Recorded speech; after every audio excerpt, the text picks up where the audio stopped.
Ethar Alali. He's spoken here before on a couple of occasions. Give him a warm welcome.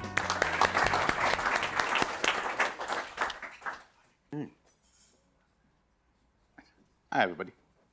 Are you sitting comfortably? Are you sitting comfortably? Yes. Then I'll begin.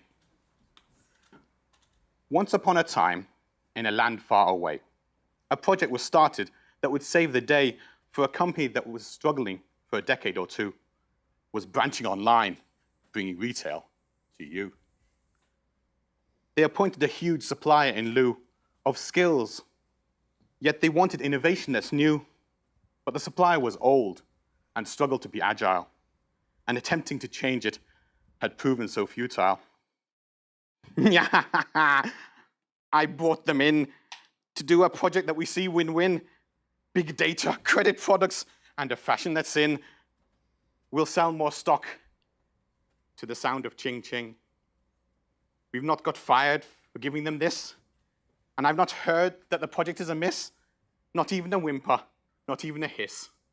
Oh, when this is done, it'll be bliss. So I'll just sit and relax as I wait for the day that the money rolls into my bank, okay? Yes, I'll have that yacht, a 90-footer, I'll say.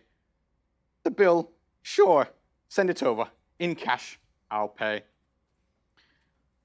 So Inception got started, a heavyweight one, with a heavier supplier who struggled for fun, to deliver a meaningful change all the way, but started their action with discovery underway.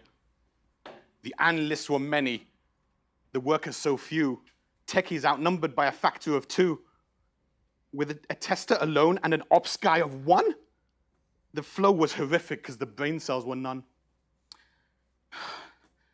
I'm sorting the bugs from the last launch out.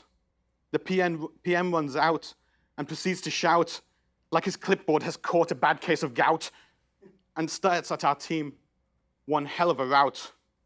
You! We're stuck. A delivery's late. What rotten luck. The state of things is causing a ruck, and the state of the project has gone to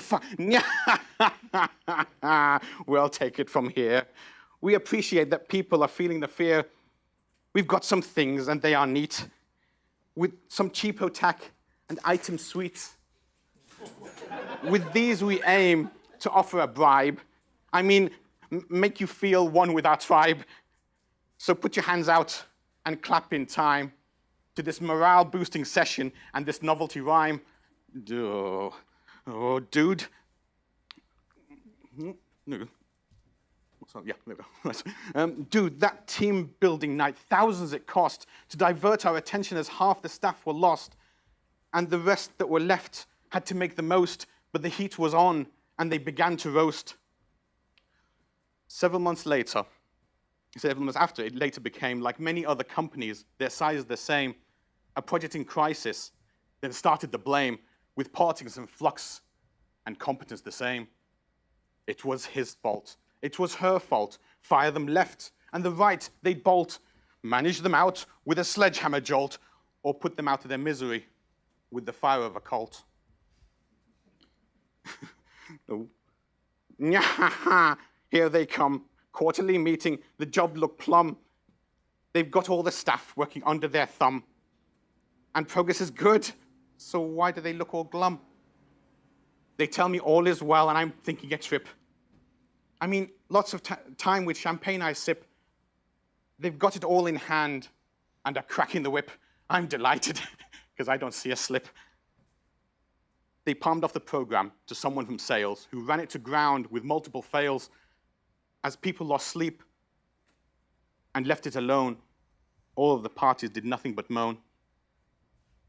The action of people who wanted anew was stifled by bosses with disputes ado. The best ones were benched in favor of who could talk their way up before the client would sue. What went on? Last time you told me all the work was done. 95% was what you said. Do you not realize that we're all dead? They'll kill our jobs and burst our bubble, then bulldoze our houses and turn them to rubble, and make us so small you can't see us with Hubble. Then when the mafia find out, we're in really big trouble. Dude, a project in finance, yet no one with math. A business-wide change, but no business path. What sort of cock-up could they make of that? Actually, no matter, because they showed us that. So many were leaving, and the company played a particularly horrid approach with the state by tempting them in with promises neat and then pulling the rug from under their feet. Like chocolate that they promise you. A promise to give you what you're due, then only for it to disappoint your face as you open the shiny, glistening case. I mean, imagine it. Yeah.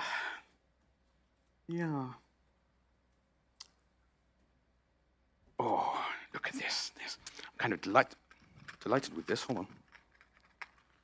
What the heck? Oh, for goodness sake.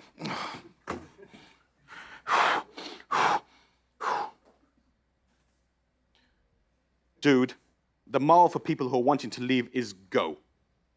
Because in leaving, you're likely to heave a sigh of relief as a fortunate one and even smooth a pay rise of over a ton. It shows they've never done systems at scale and bit off too much for waters to sail. And when we started sinking, they didn't want to bail, preferring instead to delegate the pail. I'm not sleeping. My kids and my wife just can't stop weeping. And as for my dog with flatulent seeping, can't take him to the vet, so clothes pegs we're keeping. I wish I hadn't started a program so big. Test a small hypothesis, why didn't I twig? And now I'm struggling and sweating like a pig, must sell everything to eat, including this rancid wig. So what of the project? What came of it? Well, I'll tell you. Its promise is yet to be fit. For purpose, it's not a wonderful shot. In the meantime, their staff have been left to rot. No happy ending for those poor souls. Yet some have managed to find other roles. Some have made headlines, others wrote scores of apps and large systems in soothing their sores. And one thing I can say for those particular folk, after all that spat, is those folk treat colleagues like human, not rat. And they're happier for it, so there is that. It saved their Christmas with a turkey that's fat. The end. Thank you very much.